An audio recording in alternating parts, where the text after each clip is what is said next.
Yigitlar eshitib olinglar. Aynan shu qizlarimiz uchun biz tasanno aytishimiz kerak bo'lgan bir jihati, u bechora qizlarimiz mahrni so'ramaydilar.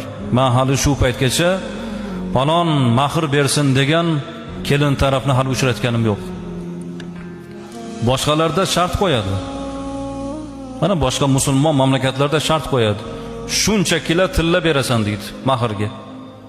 Gram emas, shuncha kilo deydi. Yoki shuncha mablag' deb turib sovchilarga shart qo'yadi. Bizda hali biz uchratganimiz yo'q. Qizimizga falon mahr bersin deb turib yoki qizni o'zi juda katta bir mablag' darajasida mahr so'ragan.